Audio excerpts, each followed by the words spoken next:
Practice is complete. Please hold up on all practice bowling at this time. All right, parents and spectators and guests, let's give these finalists another round of applause as they begin their double elimination match play competition. Athletes, make sure you tell your people down there who's going first and what lane you're starting on, and then you may begin bowling for score. Good luck and great bowling.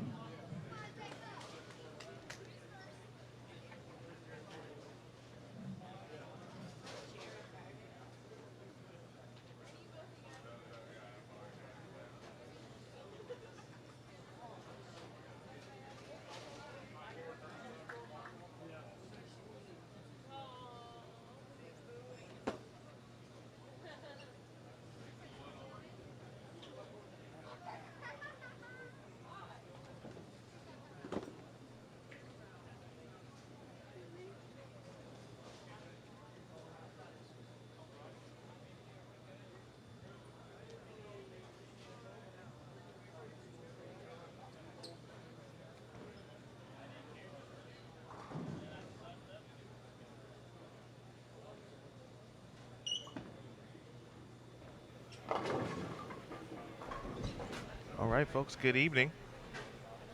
Welcome back to Western Bowl.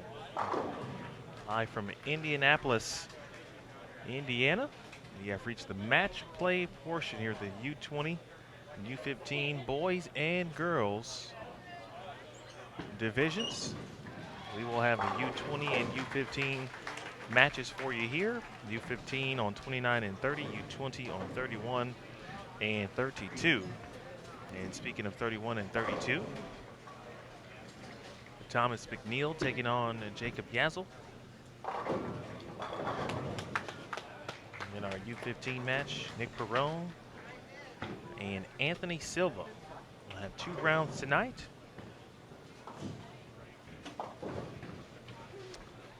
Two game matches, total pinfall. May the best bowler win. Congratulations. Certainly go out to the U20 and U15 boys and girls who have qualified for Team USA, Junior Team USA. After the official qualifying rounds now have been complete, all those age eligible, the top 4. U20, that is Jared Armstrong, Pete Burgos, Wesley Lowe, and Thomas McNeil.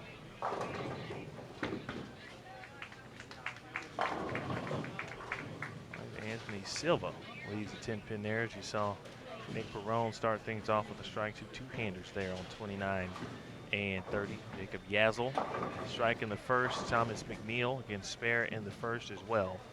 Emil Williams Jr. here with you. Aaron Smith to my left. Appreciate everyone tuning in throughout the day.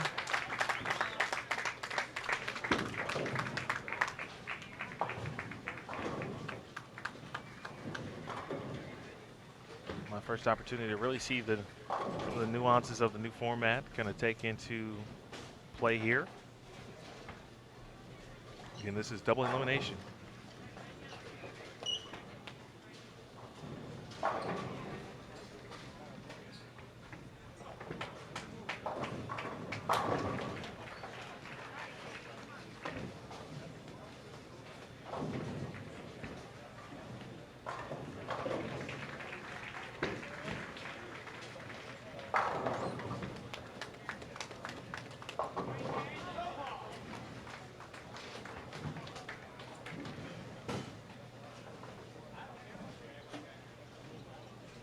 Yazel off to a good start here. Double. McNeil with the strike now, trying to double up himself. He will allow Nick Perrone to go first, however. I'll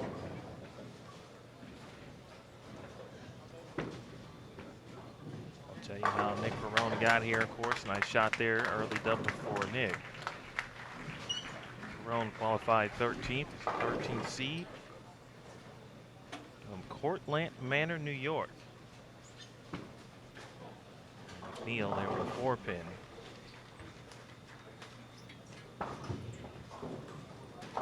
Thomas McNeil, fourth from Burien, Washington, in U20.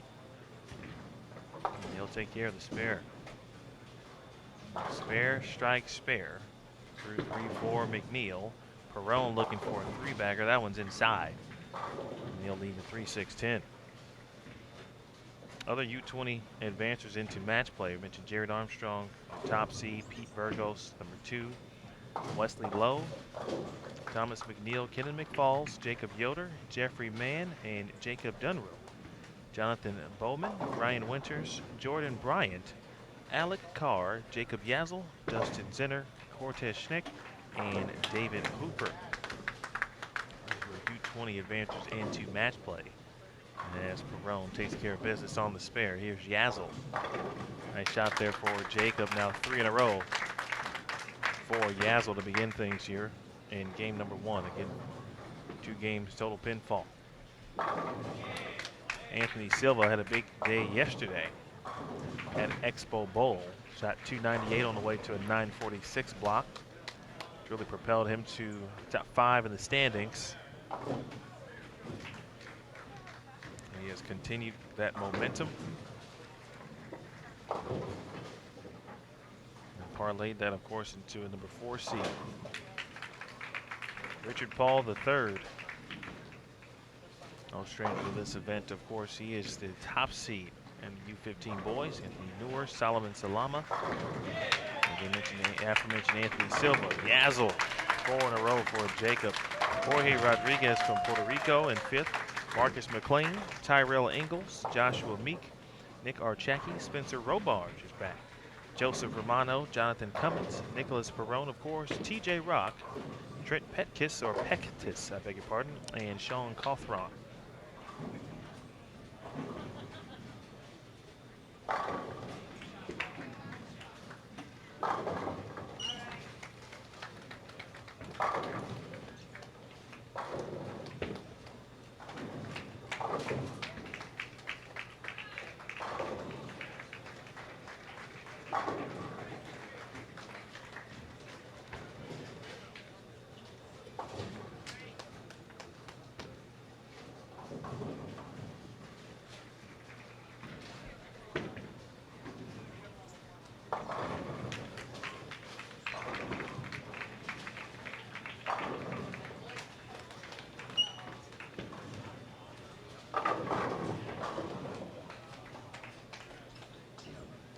McNeil back with a quick double as well.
All right, string ended for Jacob Yazel. He takes care of business in the 5th on the single pin spare, taking care of the 7-pin.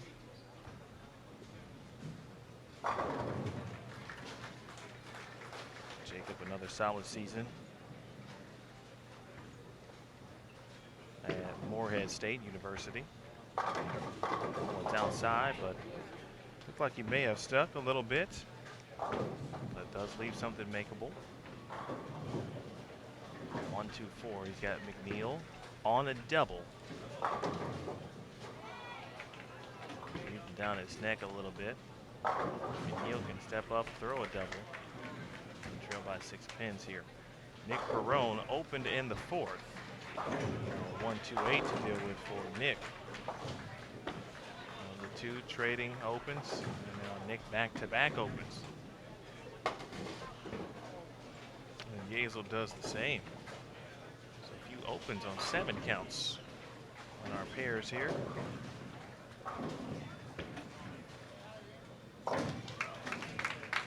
My apologies on the mispronunciation of Jacob Yazel's name. Good shot there from Thomas McNeil.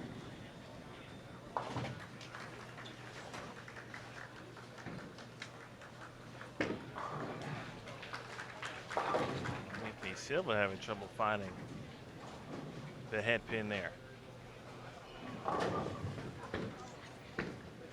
Very important for spare coming up here. 1, 2, 4, 8. McNeil, however, now looking for 4 in a row.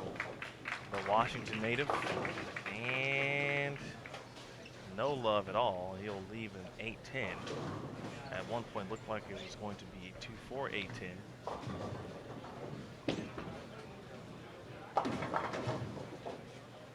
Silva will make the spare. All right, so Silva back in command. He will take the lead. Neal, 10 pin. Thought about giving a bounce out the back. Neal gives the open right back. Yazel can reclaim the lead here.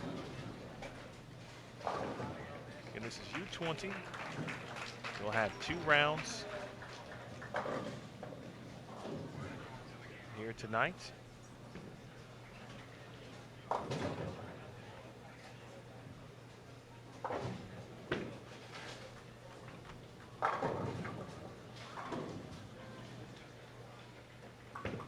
Well, 29 and 30.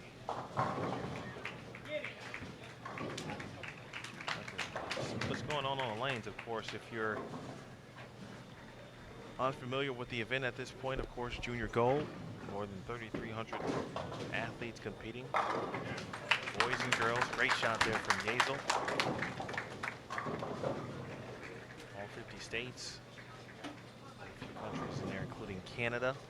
Puerto Rico is represented this week as well. All right, down now to the U20 and U15 boys and girls.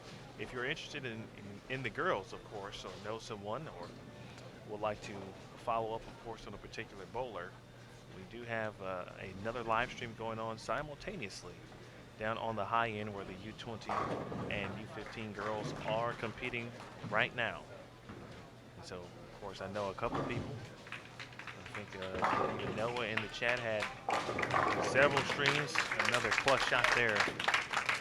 That's the way to bounce back from an open frame. Yazel showing you how to do that. Can McNeil do it? We'll find out here momentarily. Nick Perrone crosses over. And now Nick with a single pin.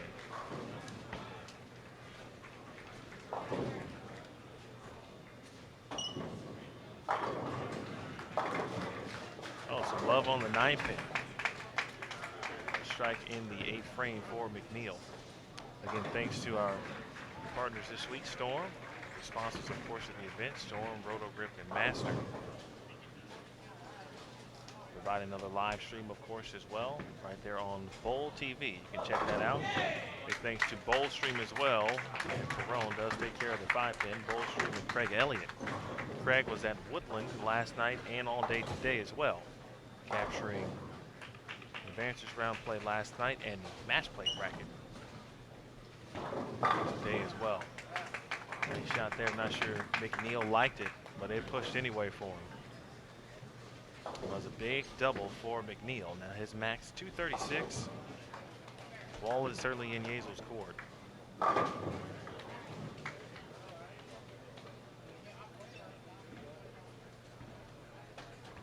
Again, this is total pinfall, so not a best of.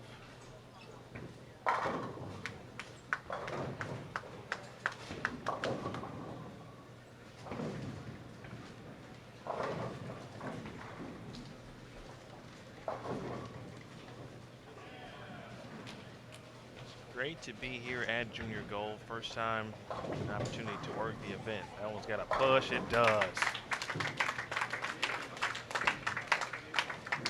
And now Yezo looking like he's got the right ball combination. So looks to be a little bit of surface. Here is Silva. 29 and 30 doesn't look fun right now. That too will be a close match. The scores won't be too high at this particular point, but that one may come down to who can make spares the best.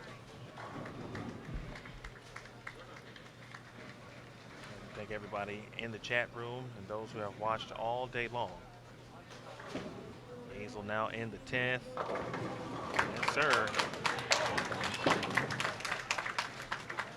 Shot in the 10th. Again, total pinfall. You want to get every pin possible.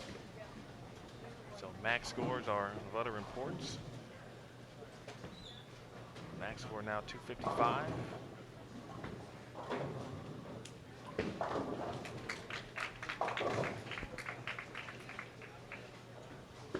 Put another one on the board here. He will be in the 250s. Count, of course.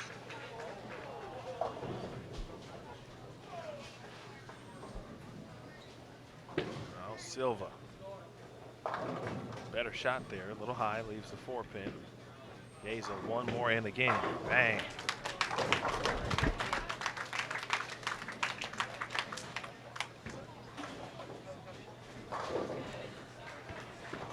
Last 4 have been picture perfect for Yezo.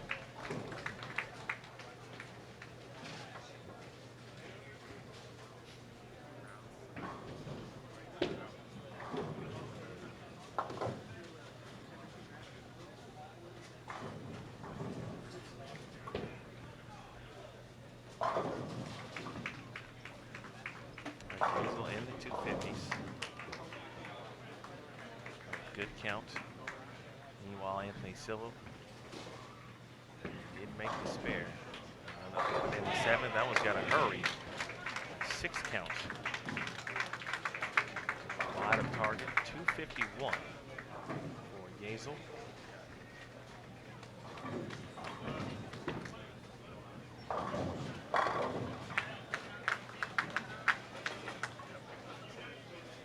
Shot there from Perone. Sonny Perone is down the pocket, gathered himself, and he's back on the strike train with a double. McNeil trying to get all he can in the 10th frame. Oh, what a shot there by Thomas McNeil with a 3-bagger. Max for Thomas 236.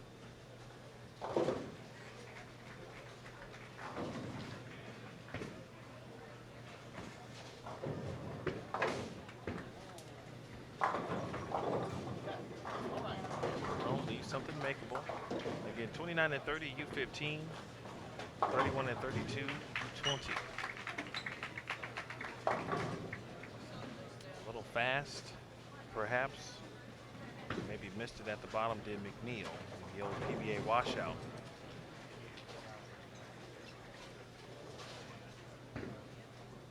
Again, all pins of utter importance.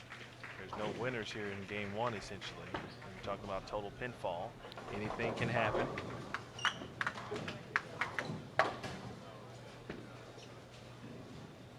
Take the headband back. So the old 5-1. 217. And of course, if you're Jacob, you're thinking full throttle, pedal to the metal.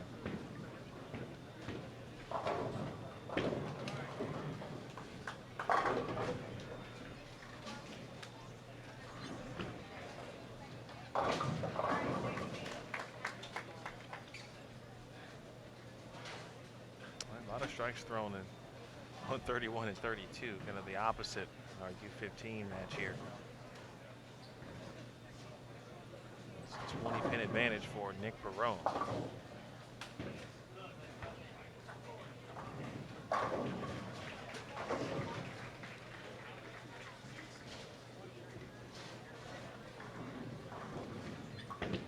Talent at this level, youth bowling in general, but what you've seen at Junior Gold this week has just been Phenomenal. Beautiful shot there.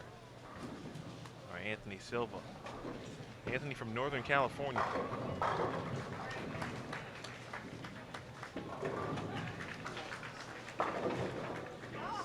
right, a little love to start with on the 4-pin. Hazel will trip the 4. Keep an eye on that left lane for him. He pitched one a little right on the field shot, and that one was high. He tripped the 4-pin. All right, McNeil trailing. Good opening game shot there, and Anthony Silva. Anthony and Nick struggling a tad, trying to be consistent, throw a couple of good shots, and kind of miss one wide there a little bit.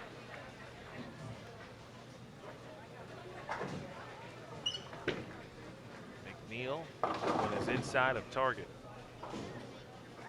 He's a makeable 6'10".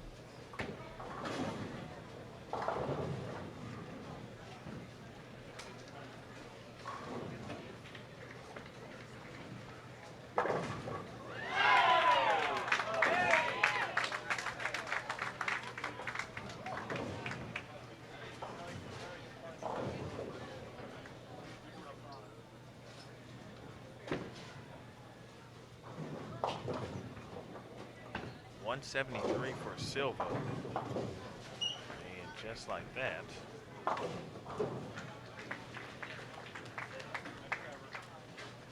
Perone there with the washout.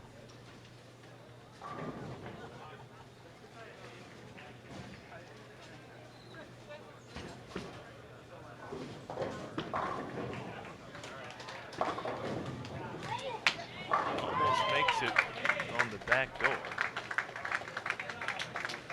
Had that been a game match, he'd have himself a 1-pin victory. Instead, he's got a 1-pin lead as they head into game 2.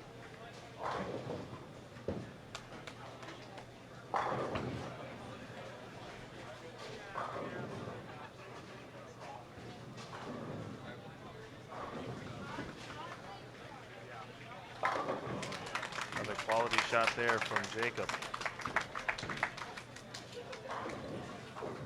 Of course, no idea what the patterns are, folks. It's been that way throughout the week. They will not be known until after the tournament is over.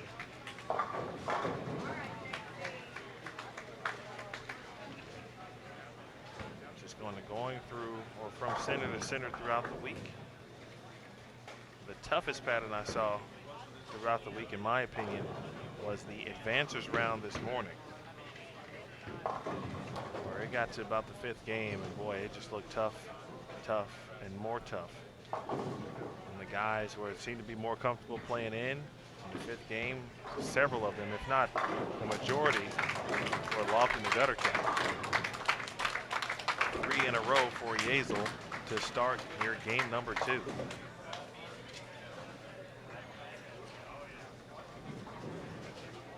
Jacob with a lot of fans in the chat room.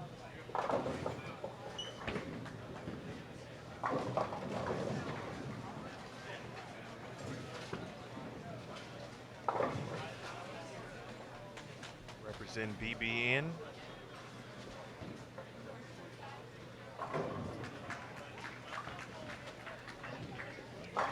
Lexington, Kentucky, Big Blue Nation. Open frame there for McNeil. So at this point, the way Jacob is looking, not a lot of room for error for Thomas McNeil.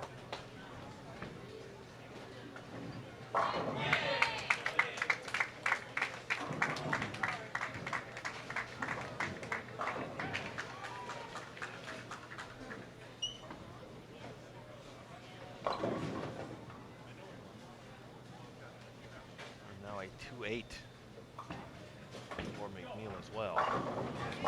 Trailed by 34 pins. Got a lot to make up here. Here is Nick Perone. And all those watching our U15 match as well. A couple interesting ones going on to our left. 2-8 attempt. What's in the bag for Thomas McNeil? All right, what does Jacob Yazel have in store for us here? Lexington, Kentucky. My first trip was a couple weeks ago. PWA Tour in town at Collins Bowling Center, Eastland.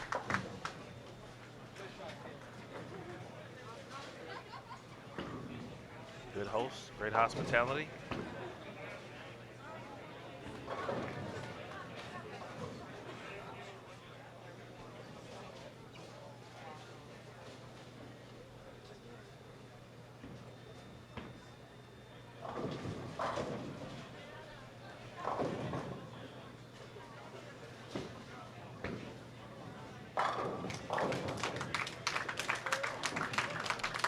Back. Silva carries the 7. 1 pin deficit for Anthony Silva in our U15 match. Jacob Yazel 4 in a row. He's got a 34 pin lead, or had one coming into this game, and it's continuing to grow.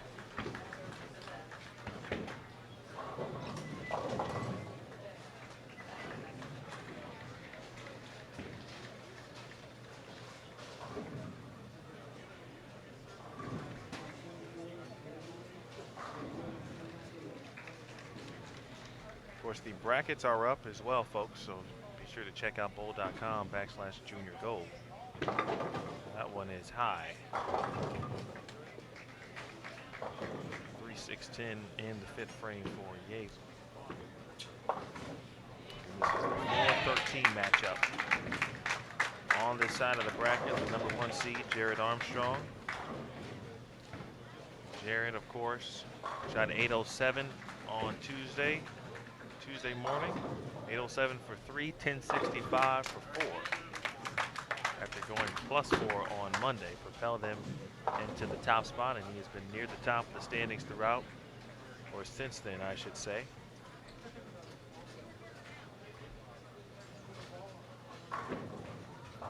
Number 2 seed, Pete Burgos. He's also been near the top of the standings all week. Florida native. Ball change there for McNeil.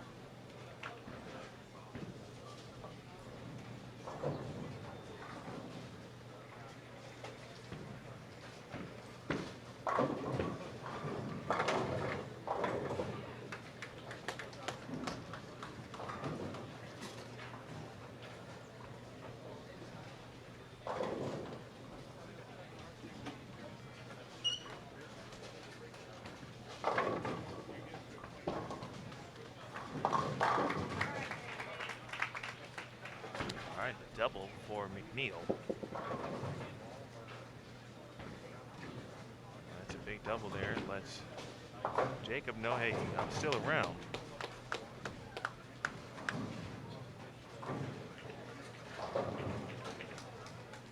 McNeil, known as Tommy. His homeland of Washington. Great state. One state that is certainly still on my list to get to. I'd like to visit a couple cities.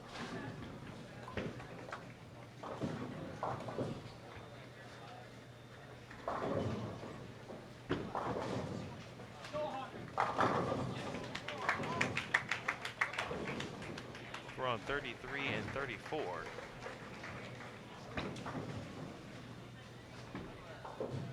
Alec Carr. And Yazel puts another one down number 6. Carr on here the second game, first half, spare, double, spare, strike. His opponent, McFalls, has 50 in the 4th. He's got a couple of opens here. Falls shot 192 to Carr's 178 in game number 1. Carr is going to take in the lead here.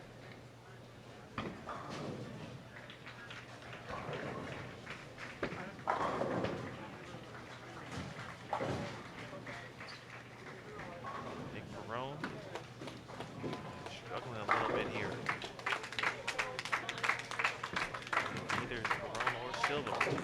take it, so Perone's still in this match.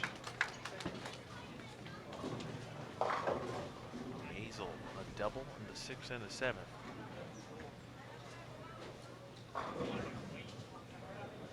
At this point, if he doesn't strike again, he's on pace at 230. Is Hazel. 3 in a row, however, for McNeil. Ball change happened in the 5th. He hasn't missed yet.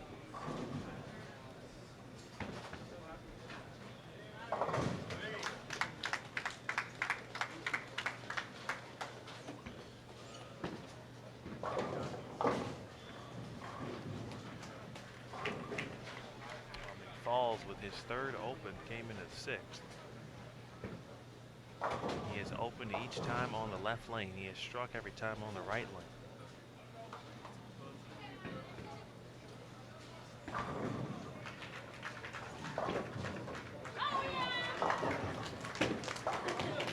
Silva, and he chops his spare. Well, it's one of those matches between Anthony Silva and Nick Perone. It's going to come down to the 10th.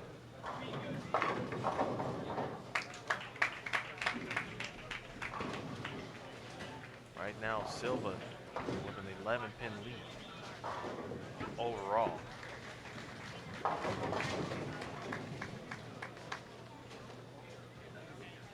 The side car doubles up, and a 610 converted by McNeil. So see if Jacob Yazel will elect to continue to strike here.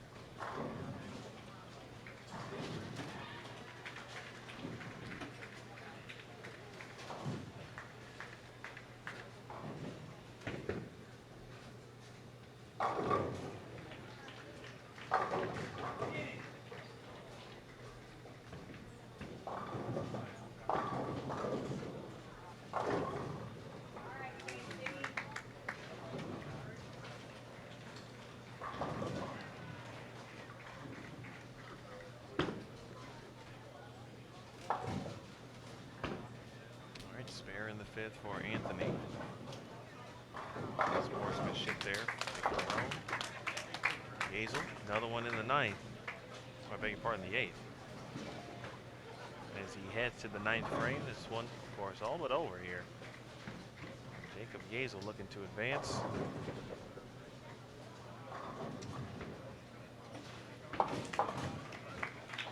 This is Alec Carr. That one through the face. Ball change for Perone. We've seen things happen. People come from the contenders bracket to win titles and matches, of course. One of those two individuals will fall into the contenders bracket at some point here. Who's not going to fall in the contenders bracket, at least not in this round, is Jacob Yazel.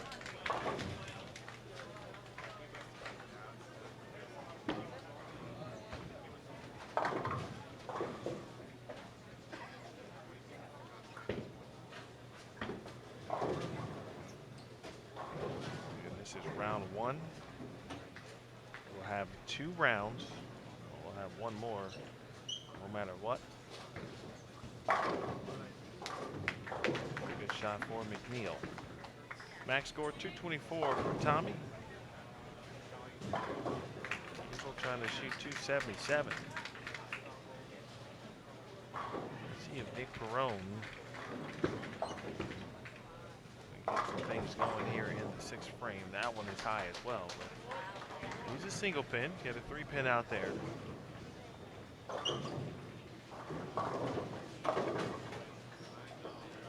It's a late tap on the 7.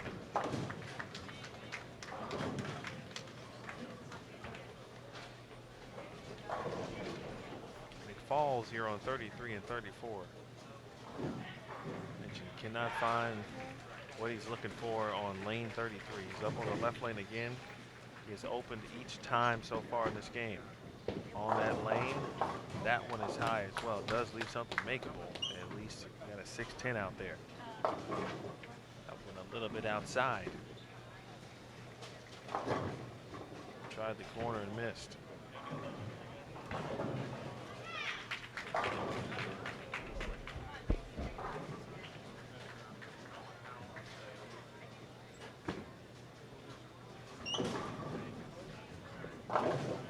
All right, good spare. Final score 2-11.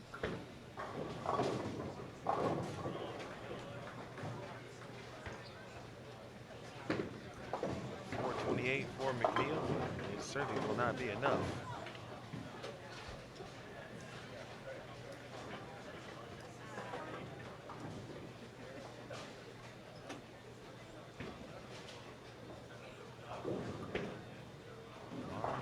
Hazel on to round two in the winners bracket.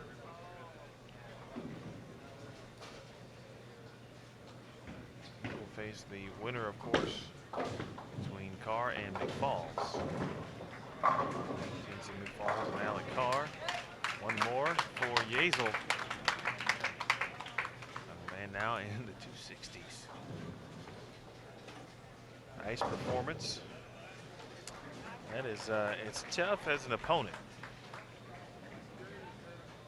You watch an individual shoot 250 plus at you for 2 games each game. And that's what Yazel did.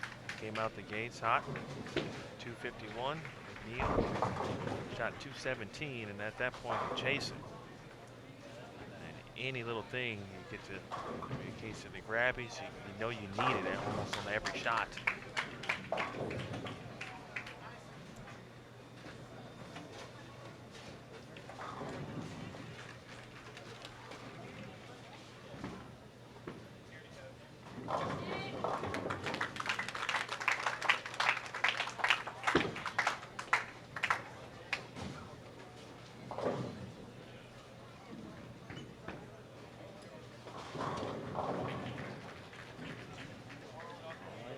U15 match.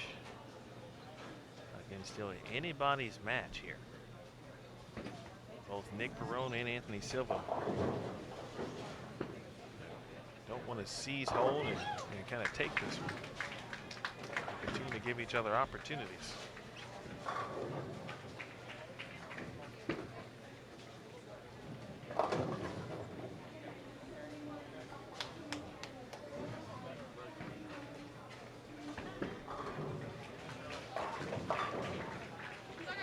A little right. About the only thing that's been interesting about Jacob Yazel's game is his field shot counts. 273 entering game 2. Nicely done for Yazel. 524 to 428, and that's a victory.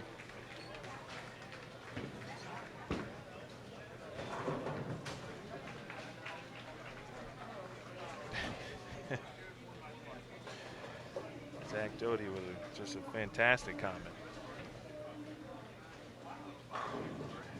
Former U20 champ himself last year at junior gold. Funny part about that comment, just briefly, I had a ball drilled a long time ago. Just plugged it, re-drilled it. Let's try something. Fingers were just drilled way too deep. Plugged it again. The ball rode amazing. Just flat out amazing. I wish I still had it, as a matter of fact. All right, Nick Perrone with a strike in the 8th frame. Again, folks, you see on your screen, Perrone had the 174, 173 lead, 1 pin advantage.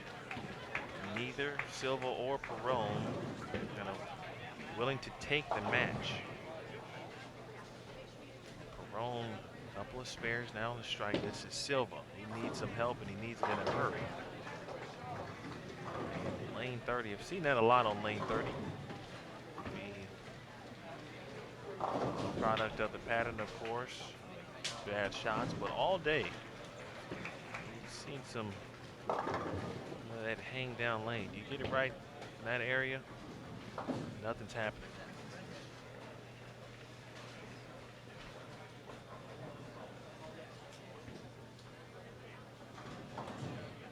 Carr advances as well. Anthony Silva able to make the spare.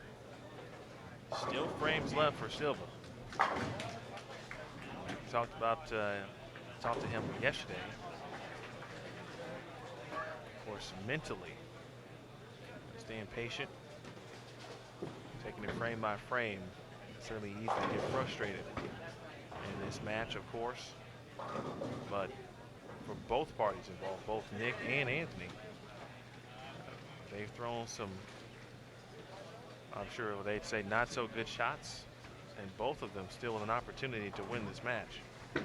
Here is Silva, all important ninth frame, got to get up. 8-pin falls late. That's a big shot there. Now max score 179, of course, Perron though with the advantage.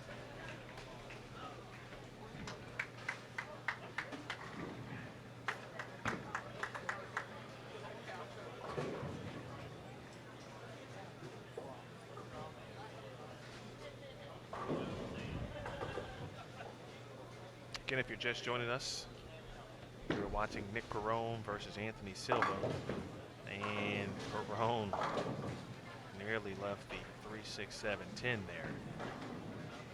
This one will come down to the 10th frame.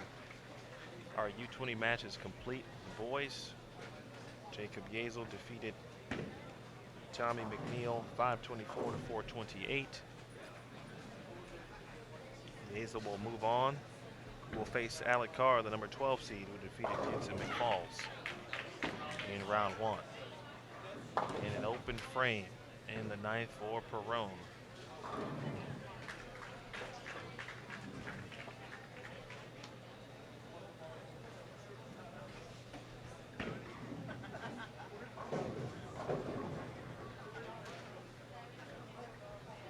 I think this is important on many levels, both of these individuals. Kind of thinking about, what they're doing. No matter the result and who wins, this is a fantastic learning experience for both of these individuals here in the U15. Nick Perron didn't waste any time. Anthony Silva was up, but he realized it was still Perron's, of course, floor and match play. The common courtesy of the 1-2-2, if you will.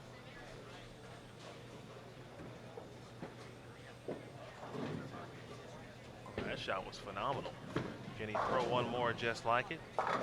That was pretty good. And it leaves at 4-10. So now if you give him the count, Perron shoots 149 at this point. That would put him at 323.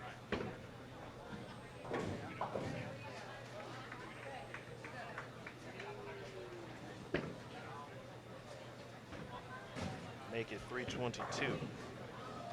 So now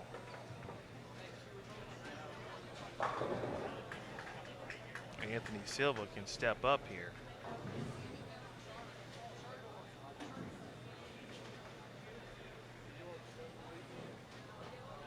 And a mark will allow him to move on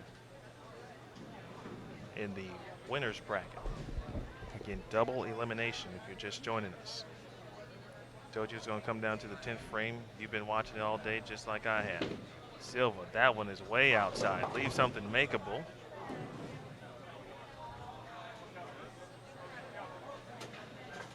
He's got to make the spare.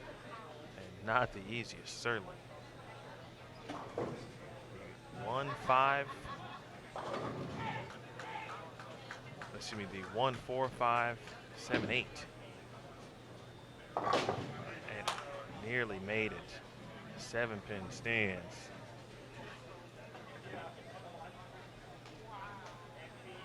And 2 pins. 322 to 320. Nick Perron will move on there on the U15 winners bracket.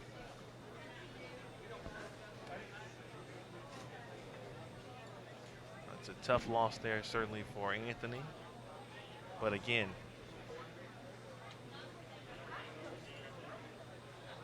if I'm either of those competitors, if I'm watching if I'm a parent. No matter the outcome there, you take away a ton to learn from in that type of match right there. They're learning about themselves. The opportunities again will come for Anthony Silva to need a mark in the 10th frame. And he'll look back on some of these experiences certainly. And he will be better for it. Not out of the tournament though. Beauty of double elimination. So question now, of course our matches on our featured pair are complete. We have one match remaining. Or two, I beg your pardon, to our left. So the question is, I'd imagine they would like to start round two all at the same time.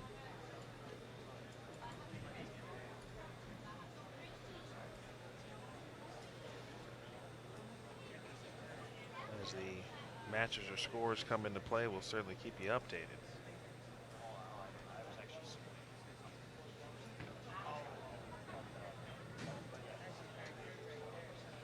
If you have the bracket up and available, at this point, if you click refresh, you'll see that we've kind of made it interactive in a sense. So you'll see, you should see some of the scores begin to kind of trickle in, of course, on the bracket themselves.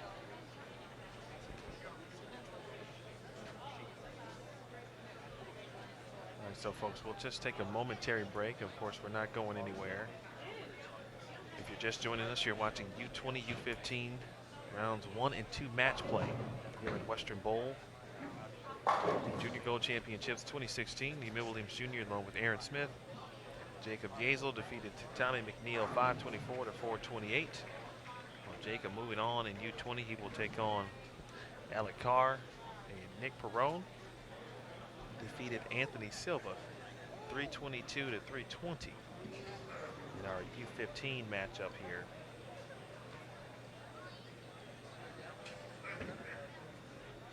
So Nick Perrone will move on to face the winner of the Jorge Rodriguez and Jonathan Cummins matchup.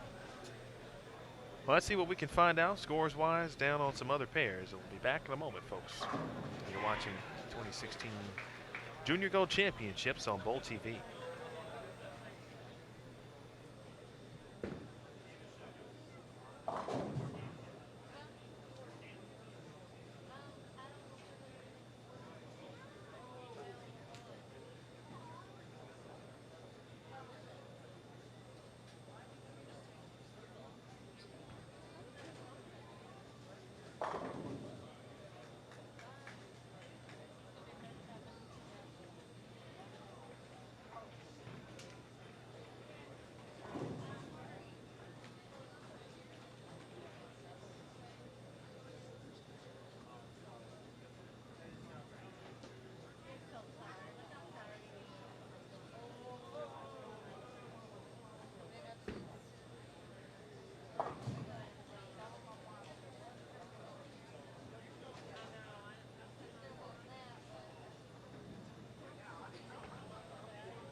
All right, fans, just want to give you a quick update.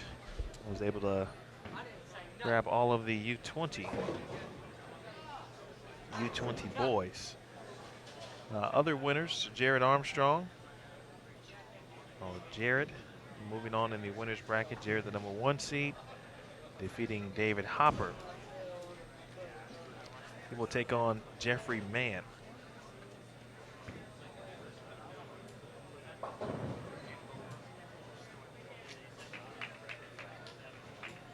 For some reason, that just doesn't sound right.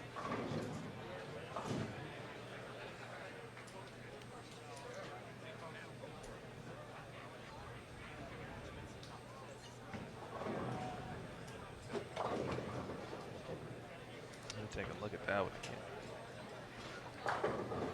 Pete Virgos did move on as well. Pete, of course, from Florida, #2 seed.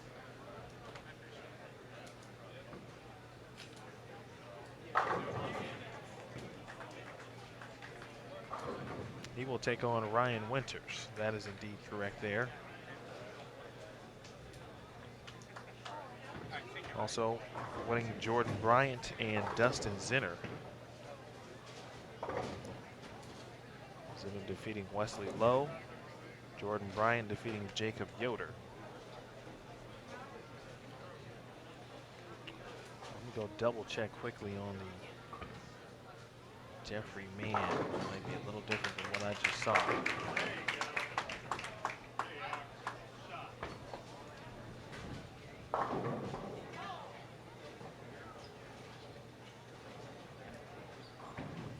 Losers bracket, excuse me, contenders bracket match. Here in front of us, David Hooper and Jonathan Bowman.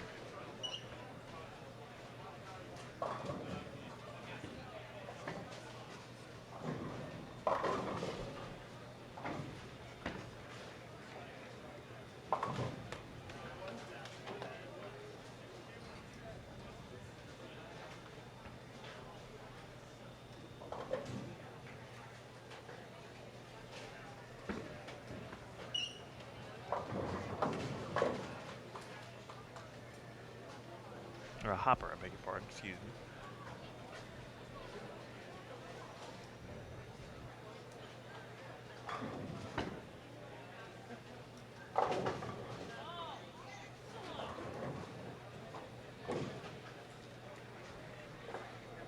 All right, so these two not wasting any time here. Again, this is a contenders bracket matchup. The loser will be eliminated.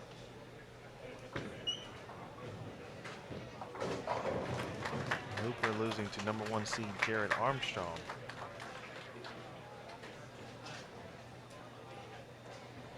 And Jonathan Bowman losing to the 8th seed Jacob Dunham. All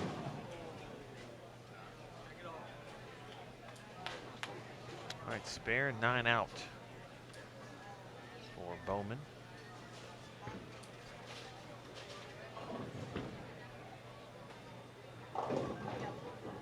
Right to their right. That is correct. What I talked about earlier, Jared Armstrong taking on Jeffrey Mann.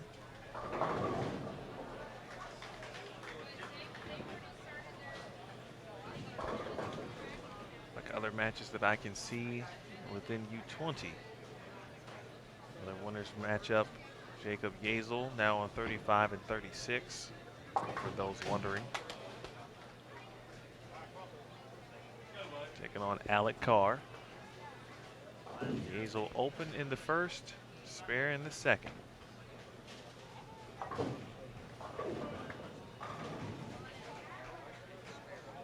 We'll have, looks like we'll have our U15 matches last, as some of those individuals just getting done.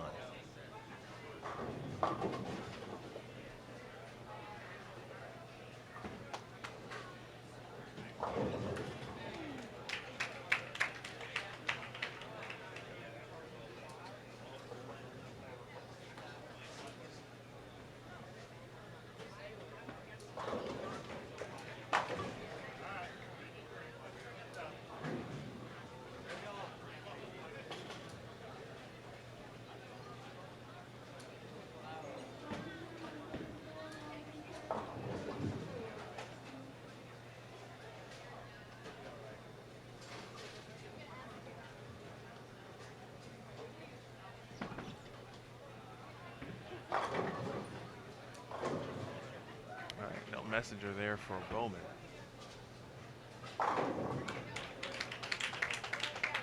Look at Jonathan Bowman, the 9th seed from Peru, New York.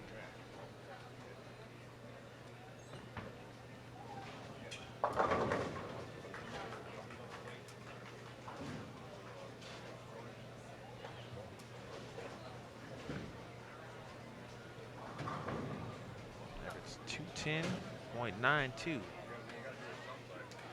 And having some trouble with single pins here early in this game.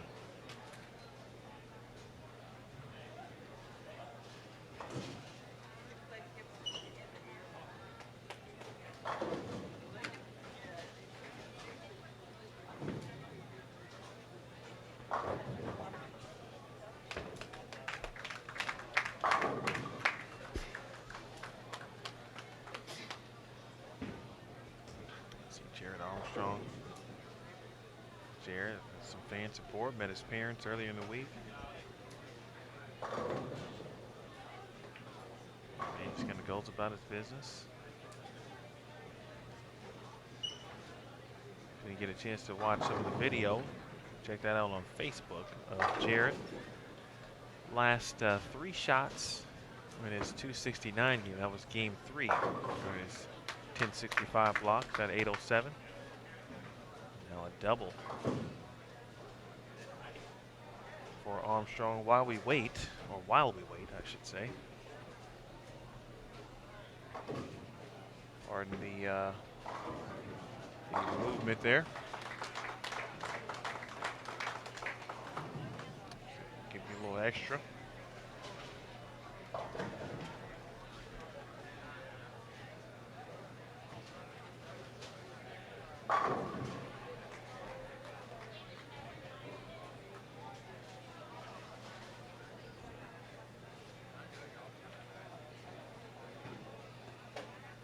Appreciate the assistance there from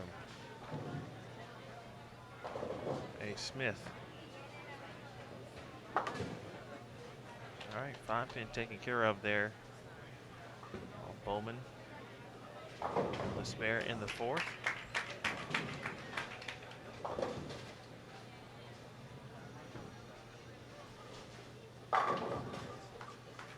Good shot there from Mann. So far, this one's shaping up to be a good match, of course, and what you'd expect from a winner's matchup. We'll give you the radio call on the scoreboard portion. Oh man, strike spare, 3-bagger. He is through 5. Armstrong stepping up in the 5th, spare double.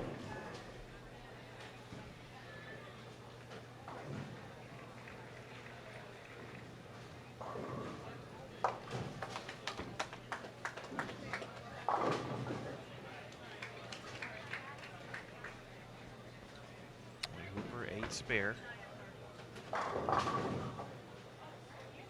That one is high there, 3-6-10 for Jared Armstrong.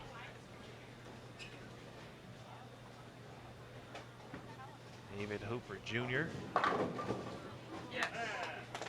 Get some help there late on the 4-10. It falls. A strike in the 5th. Well, both with a few opens.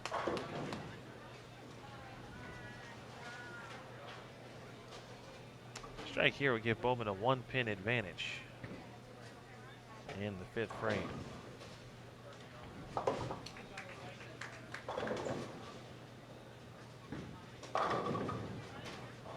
right, that one crosses over.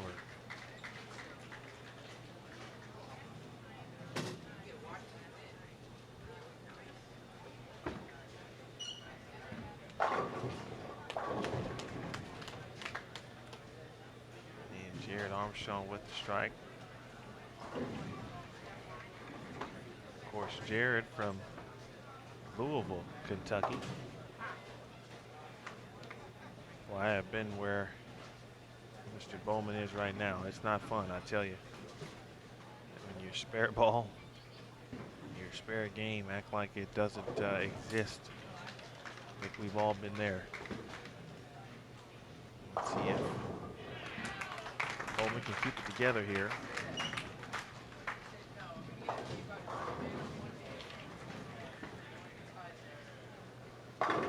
right now you're watching 4 U20, or 2 U20 matches, I should say.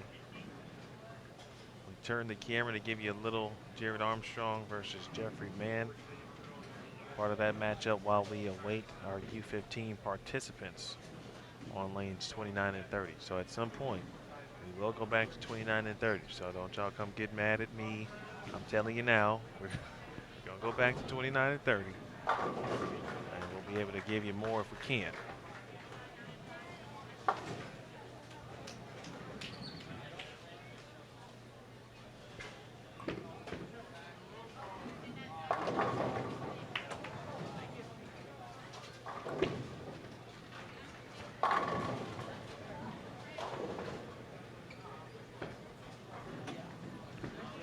Mann has continued his run. That was a great shot there from Hooper.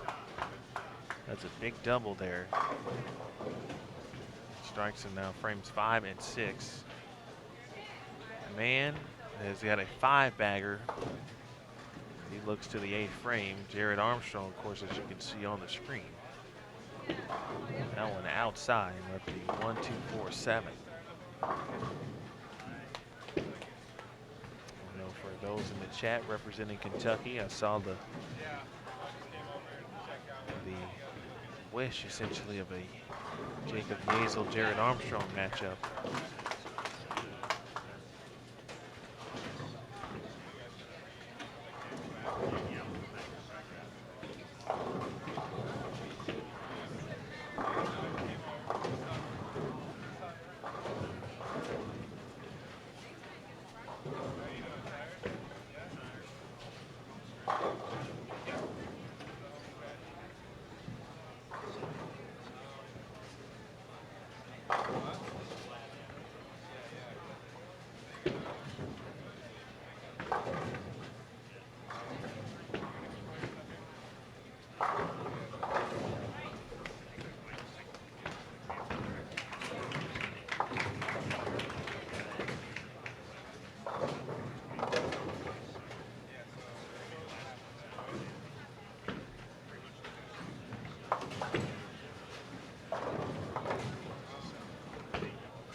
Back-to-back spares here in frame 6 and 7 for Bowman. And head to the 8th. Hooper on a 3-bagger.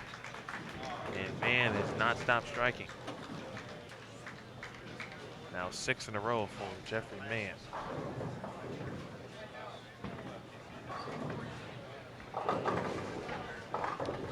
U20 losers were David Hooper, Jonathan Bowman, who you're watching right now. Also, Ian McFalls and Tommy McNeil, Cortez Schneck, and Jacob Dunham, Jacob Yoder, and Wesley Lowe. All losers, and the way I just described them, Yoder versus Lowe, Schneck versus Dunham, McFalls and McNeil, Hooper versus Bowman. Those are continuous bracket matches. The losers of those, of course, will be eliminated. Jared Armstrong is clean. He can shoot 223. 7 in a row for Mann. He's looking at max 280.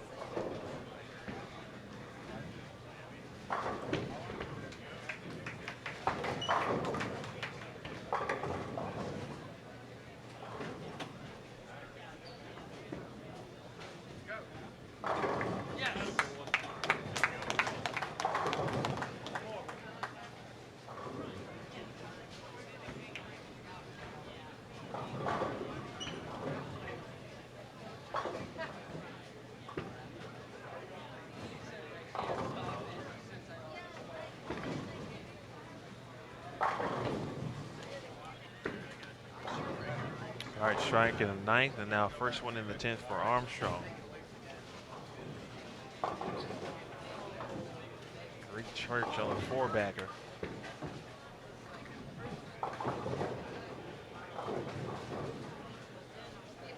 For Hooper.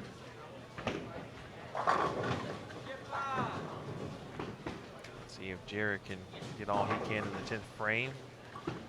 Nice 3-bagger there, so he will be in the 220s with good count.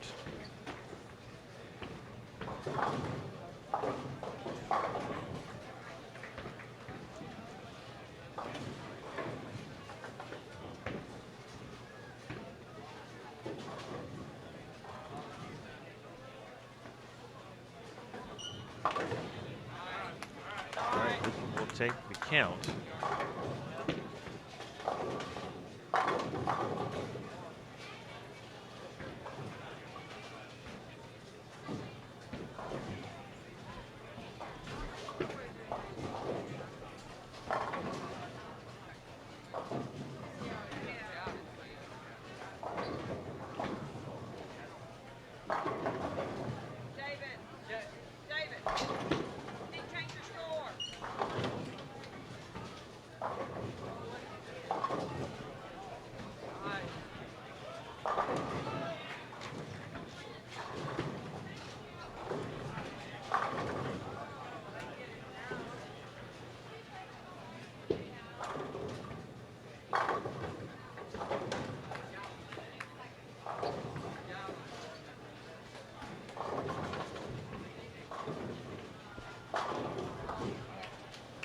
All right, 221 for Jared Armstrong. Man has struck again. First shot in the 10th frame, or maybe not, as he is coming over to, looks like maybe he talked to one of the staff volunteers. Sure he doesn't need a score change of any kind. Of course, Jared Armstrong, the #1 seed. This is round 2, folks, round 2. Already one match in to our U15 U20 Boys match play. Again, if you are interested in what's happening on the girls' side, you can check out our other live stream. Our partners at, of course, Storm, handling the girls for us this round. They have been with us all day as well. In fact, we had 3 live streams for the majority of the day. Things over at Woodland, the U12s are now complete. Nice run by Man.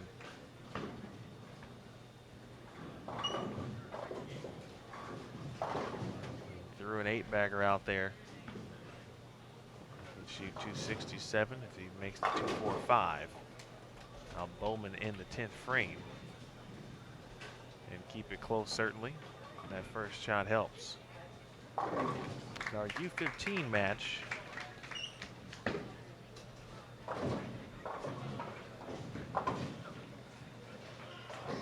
We'll have Joshua Meek and Richard Paul III. And that should be a winner's bracket match just based on the seeding. Richard Paul III, the #1 seed in U15. Meek is the 8th seed. 266 to 221. Oh, Man jumps out in front early on Jared Armstrong. All bowlers tomorrow, so those who, of course, who will not be eliminated will bowl tomorrow at 7 a.m. It'll be a busy day of bowling. Of course, match play, bracket play, finishing up for U15 and U20. We'll be starting our TV tapings. We're on the low end as well tomorrow with our USA Bowling, the inaugural USA Bowling National Championship to be decided.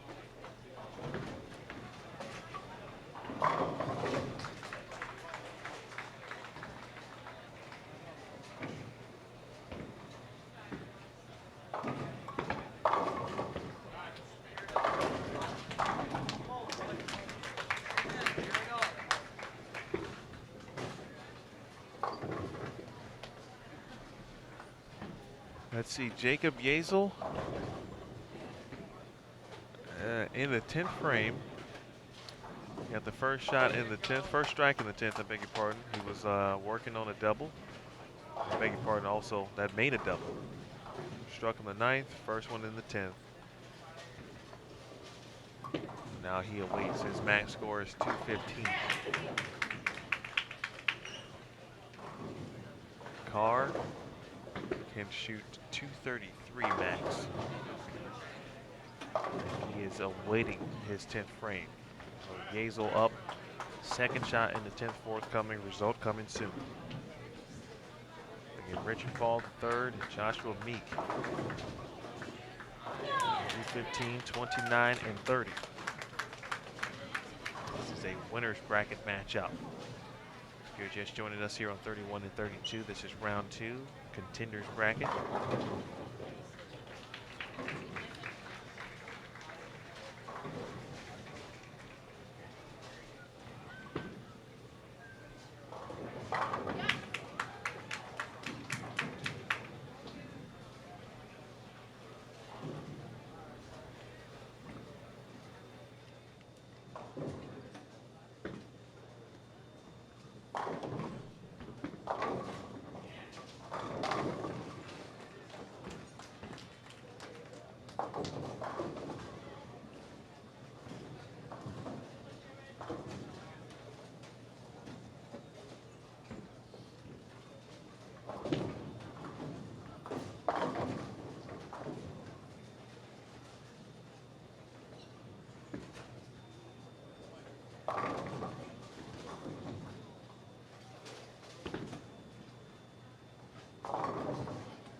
All right, had to go get some scores.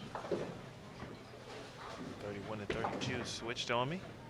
Hooper, 186, Bowman, 181. Both start out with a double. This match will come to an end pretty quickly. This is game two for them. Game one for our U15 match, Meek versus Paul. Hooper Bowman contenders, 31 and 32. Paul Meek winners, U15. 31-32 U20.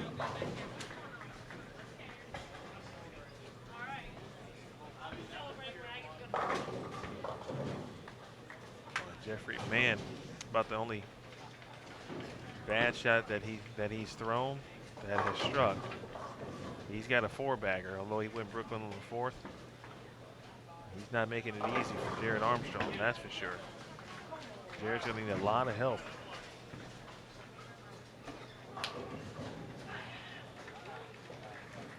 Man shot 266 in game one to Armstrong's 221. Jared, the number one seed.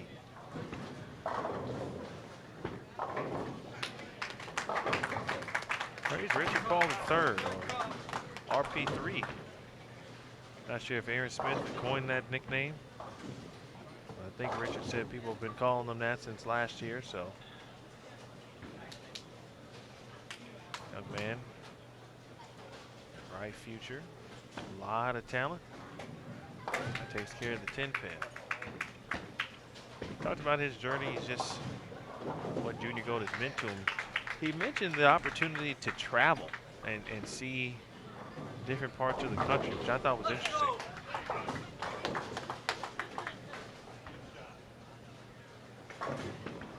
Sometimes at that age, seeing different parts of the country is not something that's on the mind of a 15-year-old.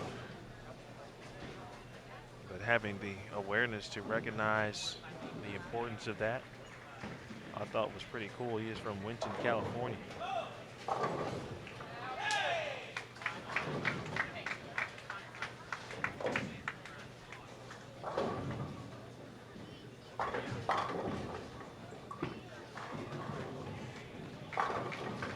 Good shot there from Paul. A couple of 10 pins to deal with. And now Armstrong open in the 5th frame. All U20 boys are still bowling. This is round 2. Contenders or losers in round 1 matches. Now in contenders matches, the losers of those will be eliminated.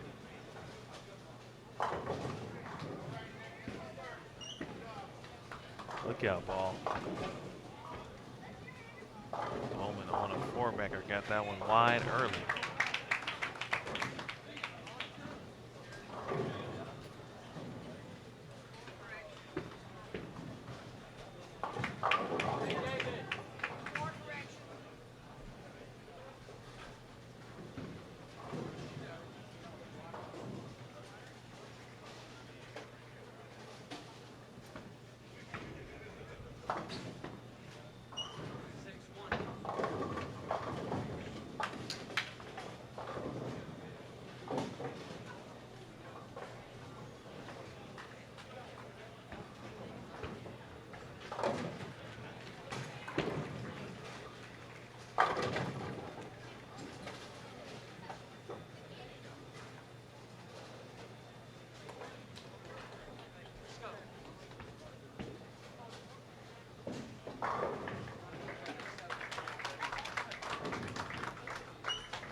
All right, I'll be able to give you an update momentarily on the Yazel matchup. Jacob shot 212. I want to find out what Mr. Carr shot in game number 1. Quick update on the Man Armstrong matchup after the front 4. Back-to-back splits, or beg your pardon, back-to-back opens. One a split, but both 8-1. Goes Jeffrey Mann in the 5th and 6th frames. So a small glimmer of hope and light for Armstrong to try to pull away the win. And a big strike in the 6th frame after he's coming off an open. Need a little bit more help. Max score now 231 for Armstrong. Bowman back on top. So the first game, almost an anomaly for these two. Both struggling with spares. And now have come back here in game number 2 with a series of strikes, just one open, and Armstrong a big double.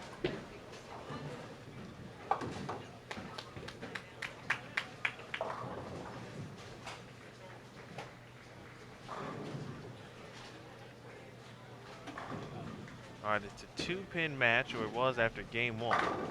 Another good shot there from Bowman. Completely different game. Needs a completely different attitude for both, and completely different results as well. It's a 5-pin advantage for Hooper coming into this one. Jeffrey Mann gets some help in the 7th frame, and he is back on the strike train. Armstrong in danger of losing. 10-pin won't go for Hooper. That ends the string at 3. Bowman had struck in 6 out of the first 7. His open came in the 5th frame. It was a washout. 2-8-10, and he got 1. Man, oh, looked at it. Beautiful shot there. You probably saw it on the right side of your screen there. That was Jeffrey Mann. He backs up the opens with a double.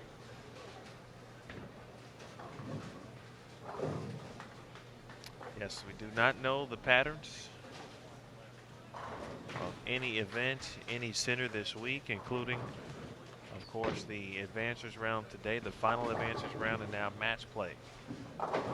Patterns will not be either released, thought about being released until Sunday at the earliest.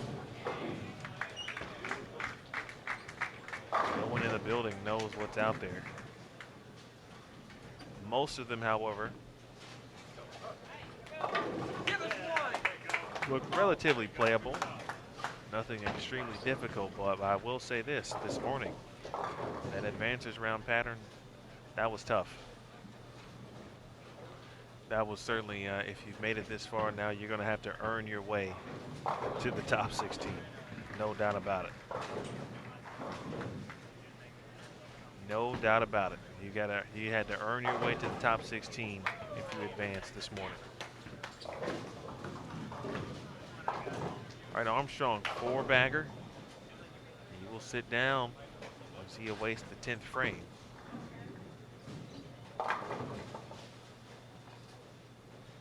Bowman. All right, the 3-bagger here. So this match still really close.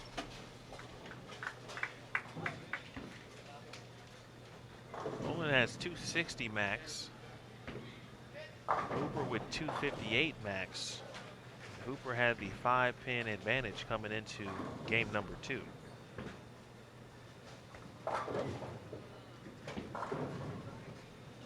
Pretty cool to see some of our competitors who bowl out watching some of their peers and counterparts here on Bowl TV. We certainly thank you for joining. We thank you for competing. An opportunity to be the best you can be. That one is through the nose from Bowman in the 9th. It's a big shot there. Got to put a little pressure on Hooper, and he stepped up in the 9th.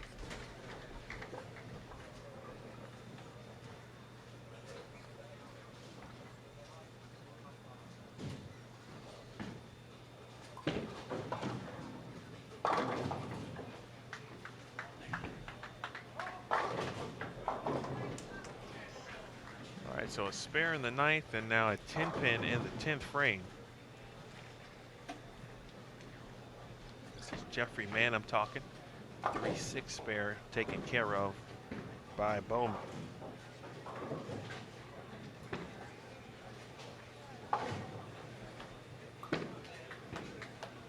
Oh, it's 10:44 Eastern time.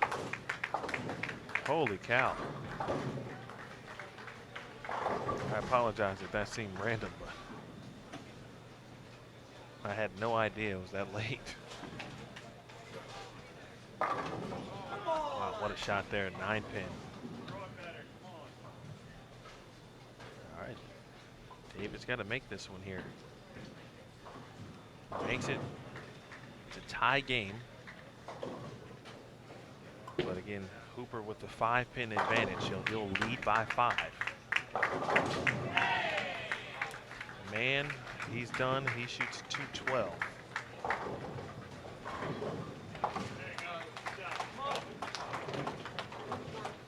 .478 from Jeffrey Mann.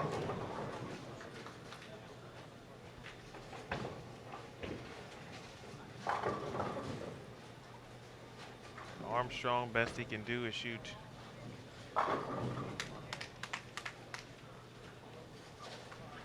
it's 231. That will not be enough to move on in the winner's bracket.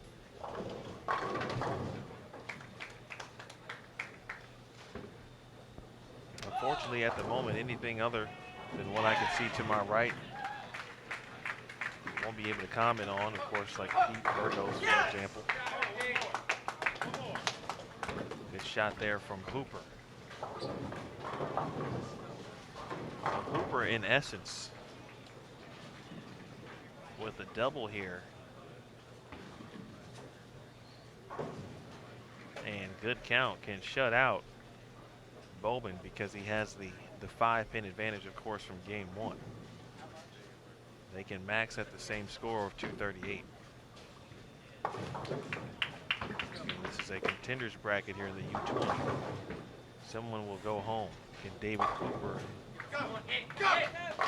Yes! Yep. That's a winner, folks.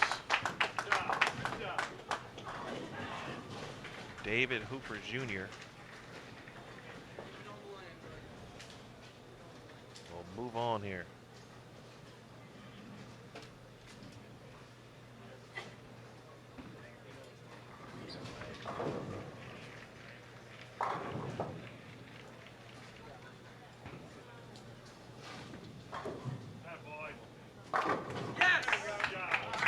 bowling there. Good bowling from both competitors, especially here in game 2. Both opened up game 1 a little shaky, missed some spares, got it together, found the rhythm and where they needed to play, made a lot of good shots, and made it close. But David Hooper will stay alive. Unfortunately, Jonathan Bowman's tournament has come to an end.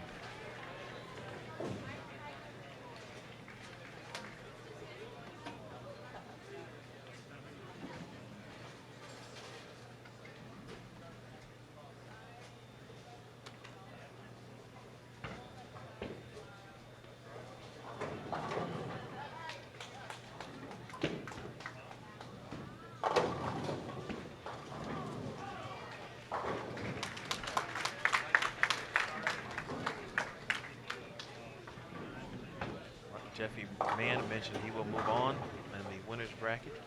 Jared Armstrong will fall to the contenders bracket after taking the loss.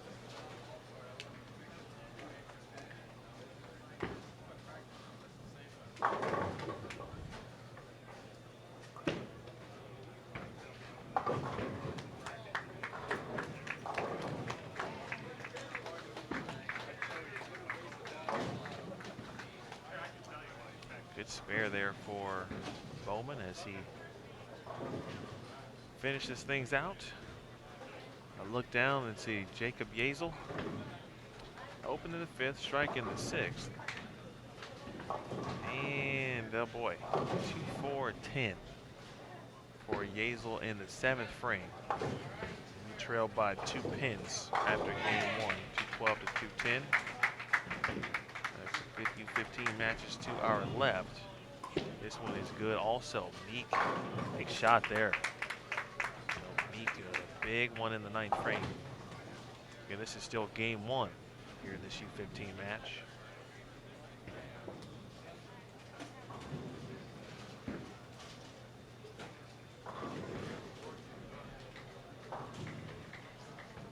Paul, strike in the 8th.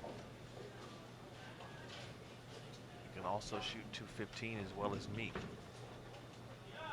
I expect this match to remain close.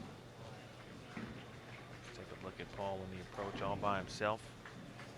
Only match going here, of course, our featured pair 31 and 32 U20 now complete. You see where RP Green's ball, you see where he wanted it to tip. And that area of the lane, I said it before on lane 30, has been a wiggle. It's been a wiggle area at best. Yazel opened in the 7th frame for the Yazel fans at home. Well, it looks like Alec Carr has left the same split 2-4-10 as well. He takes 1. So what I'm going to do for you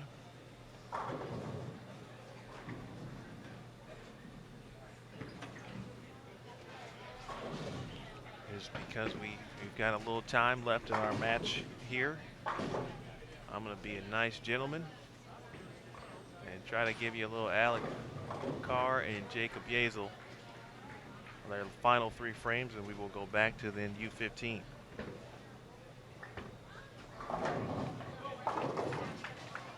And a 4-9 for Carr. Boy.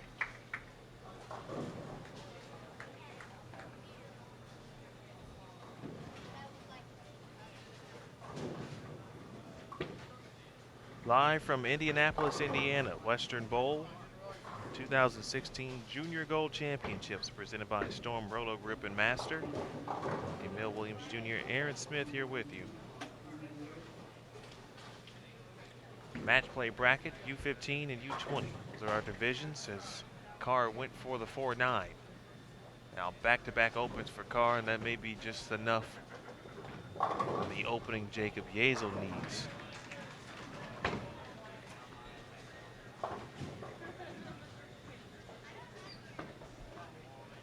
Best Carr now can shoot is 176.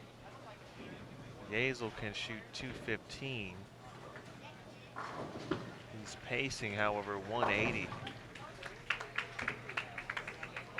The way things are going now, that would be enough to get the W. So here's Yazel's 8th frame. 10-pin goes, you saw it.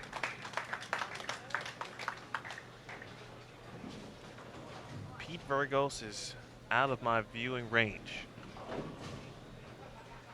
I apologize that I can't get there for you.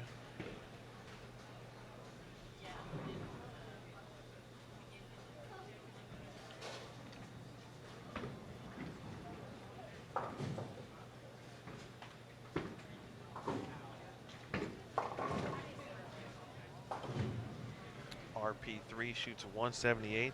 Richard Paul in the third.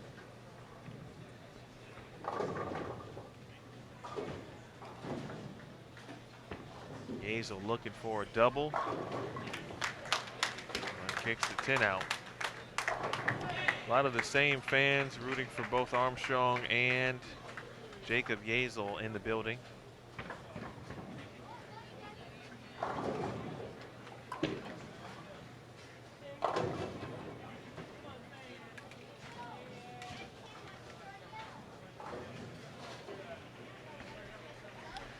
No problem, I appreciate it. If this is the Bobby Brown that I know from my days in college bowling, sir, absolutely good luck at U Pike. Moorhead was one of my favorite teams to battle during my collegiate days. We had some great times. And they rank up there in my top 5 teams to compete against list.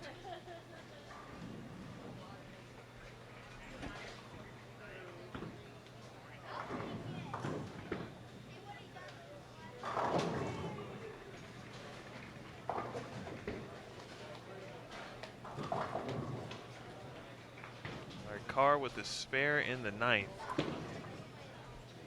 Now can just shoot 166.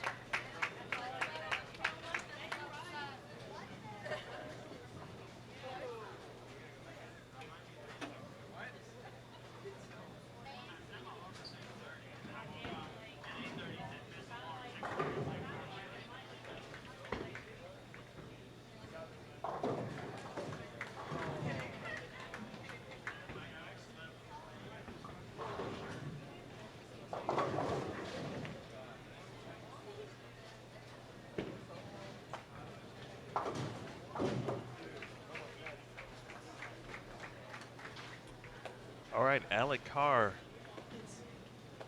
That looks like a 3-6-7 from where I'm sitting.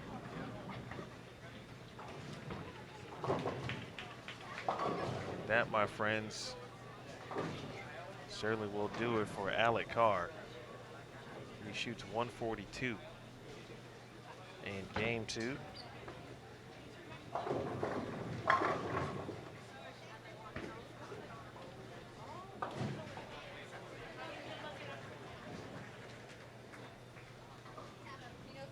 So Jacob Yazel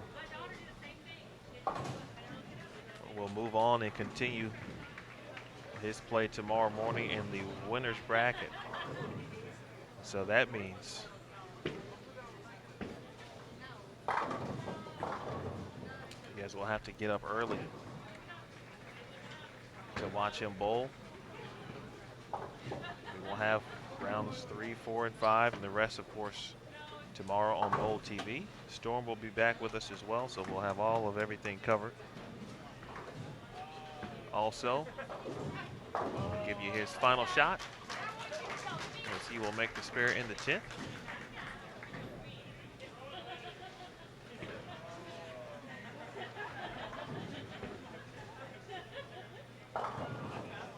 Appreciate those staying up for us. Folks, if I could get away to help you out with the bracket, I would do so.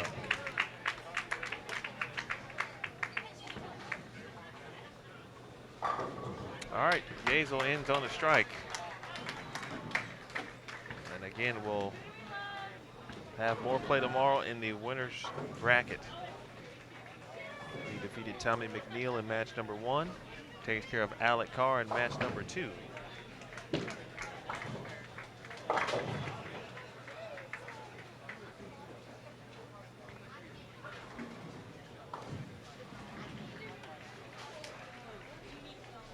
right, let's take it back over now to our U15 match here. Let's see if we can give you a couple of U15 matchups.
All right, match with the scoreboard that you see.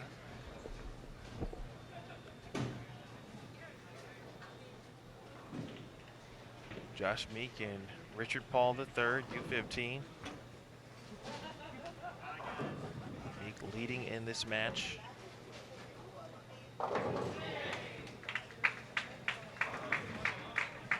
By 17 to our left.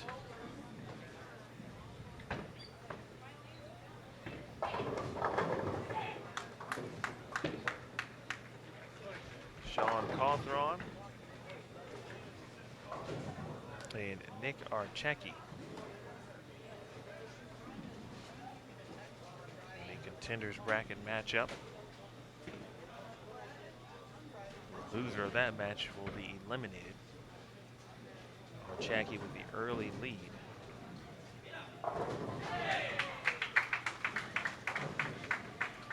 It's by 37 for Sean.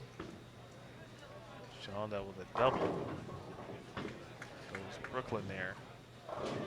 He wanted that shot in the fourth frame.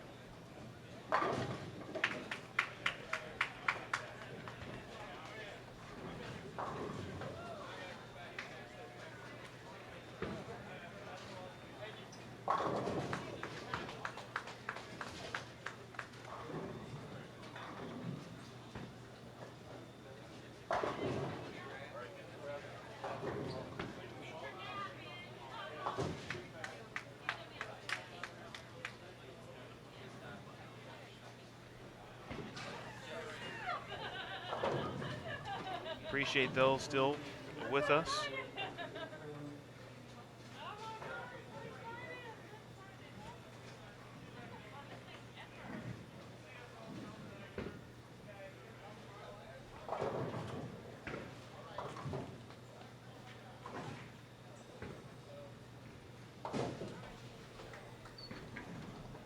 Currently watching U15 Round Two Match play.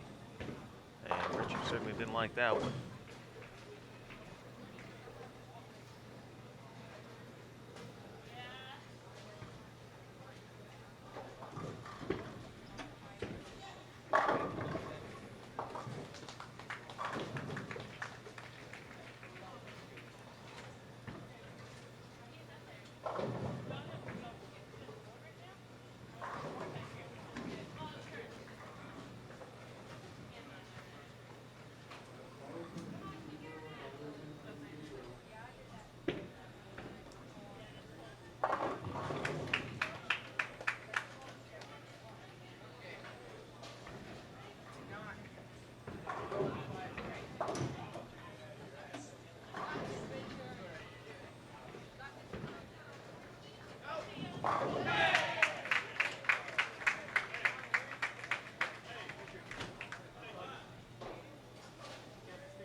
Tough split here for Meek.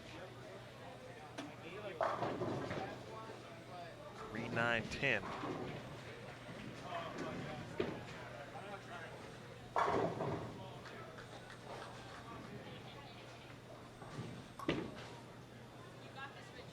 Nice spare though. A couple ways you can miss that one. Makes the spare, keeps it clean.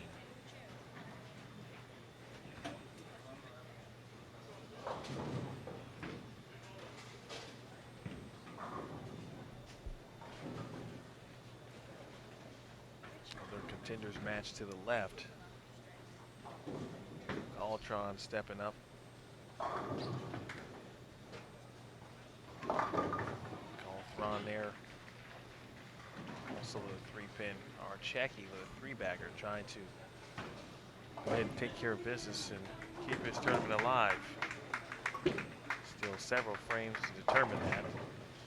As Meek goes through the face. Leads at 6-7-10.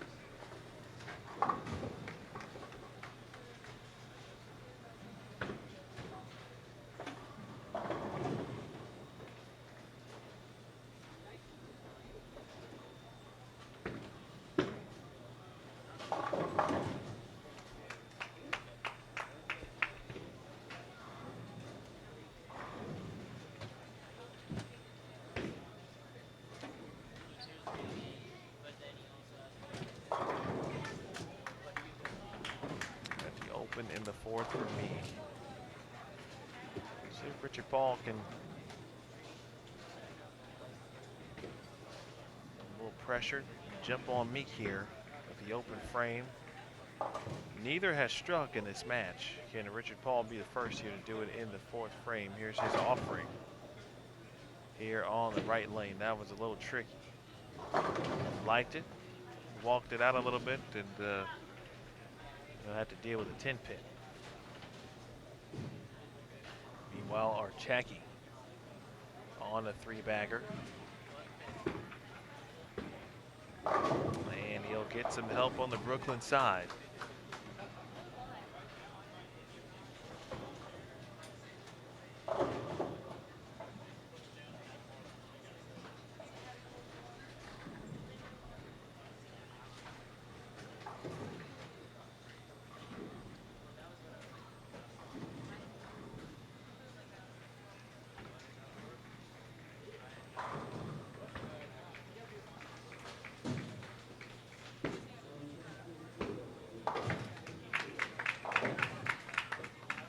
Richard clean through 4.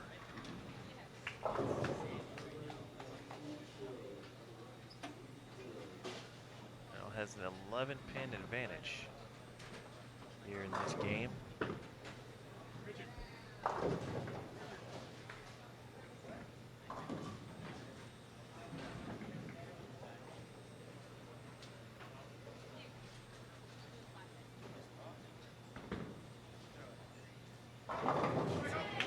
Right now, he trails by 6 overall in the match. Again, still looking for his first strike and the first for either competitor. Archeki left at 2-4-5, so Calthron still with an outside chance at continuing his event. Here is Paul the third. And finally, another good shot. This time Paul gets all 10 to fall in the 5th frame.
All right, strike spare for Meek in the 5th and 6th frame.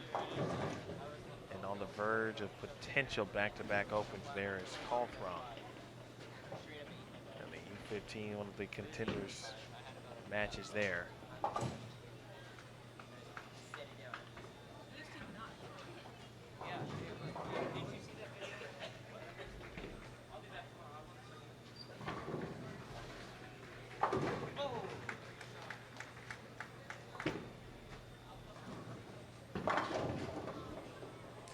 That one gets away there from Paul.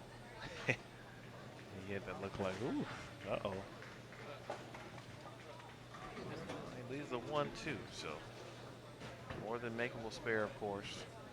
Calthron makes that spare, or the split, I beg your pardon. But it's still trailing.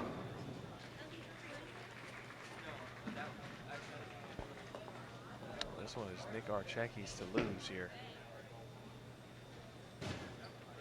And missing the 1-2 completely to the right. That is Richard Paul III. Just heard him say he moved 4 right. And it did not hook at all. It didn't. That lane is, it's been doing that.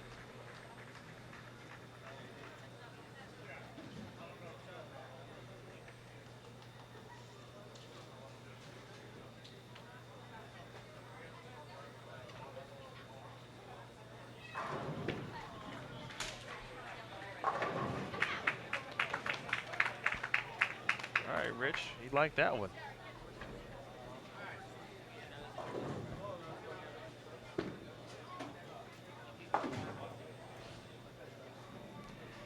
Josh Meek now has got a little life, I'd have to think. A, because he's still got the lead. B, he just saw Rich Paul miss the headpin right on a spare attempt. If he can somehow get a double, and that 7-pin won't go. So if he can somehow get a double, you know, make sure that Paul knows there's still a lot of work to do in these last few frames.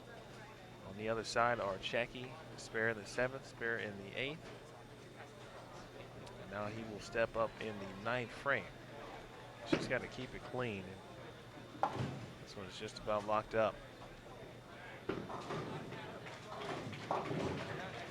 that's the sound of a washout there. 1-2-10. Like the Matrix, that is the sound of the inevitable.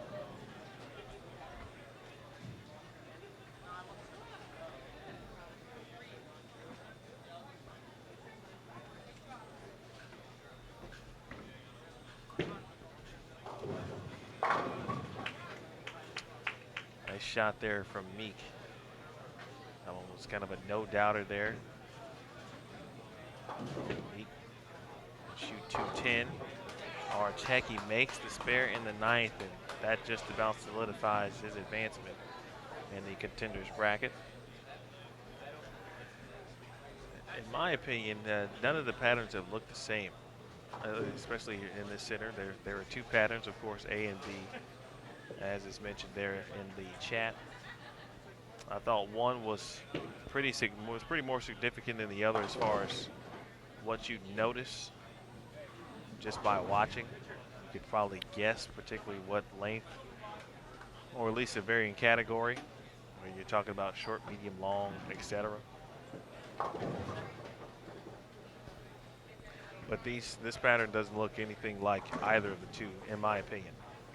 Of course, I've been watching all day and not bowling, so you certainly would want to hear from a bowler in that regard, but It's a little different. It's different from the advances pattern this morning. No doubt about that as well.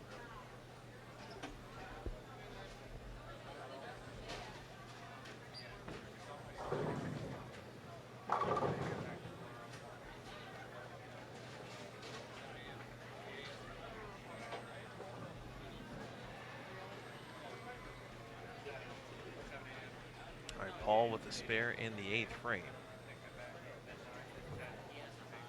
2-pin game. But Meek still in control overall. He called throwing. That will do it for him. Great tournament. Better shots there for RP3. Strike in the 9th.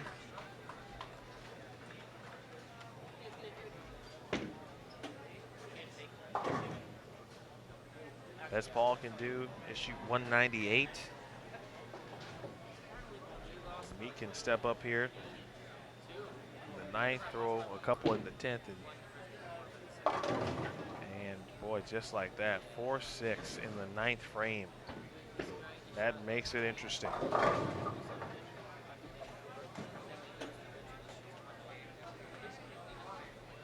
I hadn't seen Richard bowl all day or throughout until today. Really, I had a really good chance to look at him.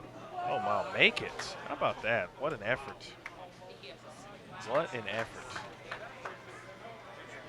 I know when I was in here throughout the week, this side of the house, I saw a lot of long faces.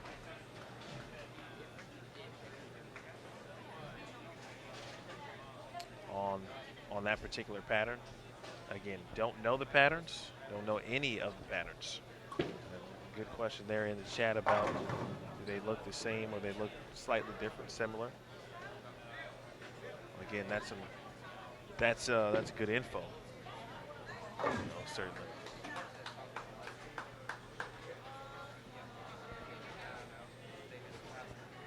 All right, Meek. 10-pin. Gotta make it. Now the best he can do is shoot 168 with a strike.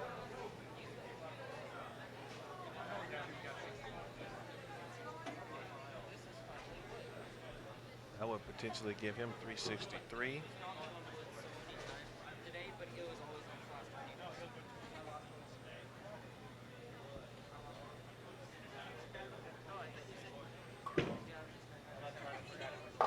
And 7. He didn't like it, turned around, walked away from it, 165. So 360 for Meek. And now it's all in the hands of RP3.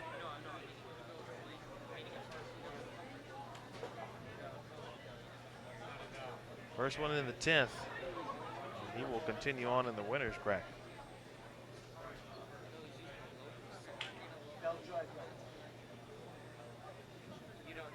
No other bowling going on here. The crowd behind me shushing one another.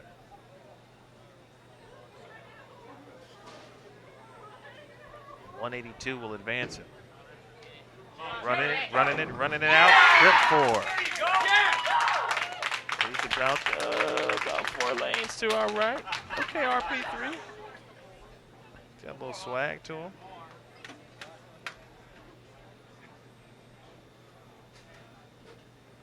Made some adjustments in a hurry based on that 6th frame. You know, lane 30 has been tight.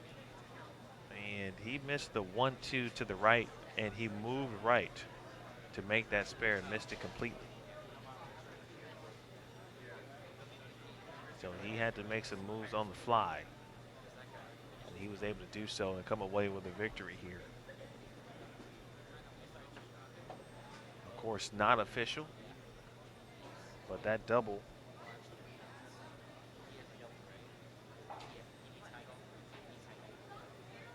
certainly helps. It needs some good count. And 182 is his magic number.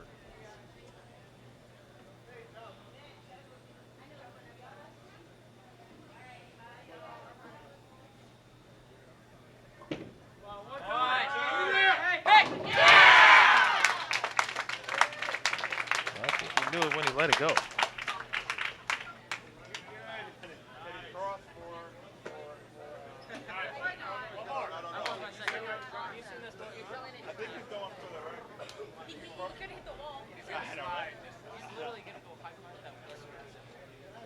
The crowd, folks, is the crowd has built in one frame just for a few shots to watch Richard Paul try to win this match.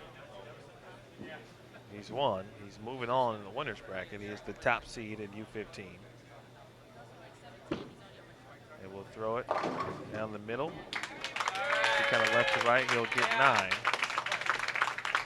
And he will shoot 197. Though that situation was looking very bleak. At 1 point for Rich Paul, the third. But the 4-6 for Meek in the 9th frame really was the shot that allowed Paul to strike essentially on the first shot in the 10th frame to move on. So 197, 165. Richard Paul 375, Josh Meek 360. So that will do it for us, folks.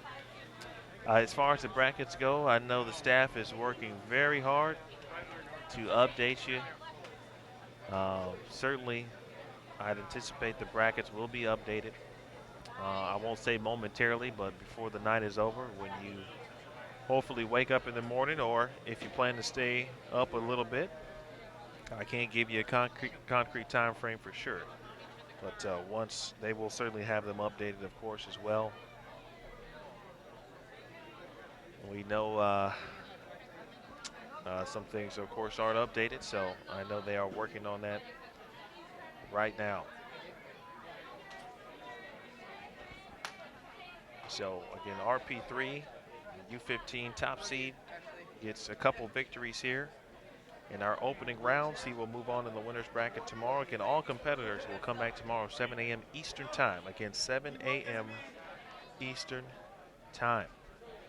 Nice clutch shot there for RP3. We saw Jacob Yezel move on in our under 20. He had some big games in our opening round match, round 1 in U20, and they was able to get by Alec Carr as well. So Jacob Yezel on through, I should say, to the winner's bracket in round number 3. Again, the bracket certainly will be updated. Be sure to check bowl.com/juniorgold for all of your results. Folks, we appreciate you tuning in. It's, I don't even know what time it is. It's about 11:20 Eastern time. So myself and Aaron Smith, we will do this all over again for you. We'll be back here at 7 a.m. tomorrow, just like today. And we will have, of course, not only match play for you, but of course, you won't be here to see it, but we'll have some TV tapings going on simultaneously as we work our way through the U20 TV shows tomorrow night. So a busy day of bowling throughout, and we certainly love to bring it to you, and we will do so. I'd like to thank everybody involved, all of those in the chat. We appreciate you. Certainly what we do is for you guys, and certainly not for us. We love what we do, and that's why we do it. We will talk to you in the morning. This is the 2016 Junior Gold Championships presentation, live right here on, before we do that, let me thank all of our guests as well. Blair Blumenscheid, Barb Christmas from Storm, Blair from Storm as well, our Deputy Executive Director, Jason Overstreet, and everyone involved as well. Now we can do it. 2016 Junior Gold Championships, live from Western Bowl. Talk to you in the morning, folks. Have a great night.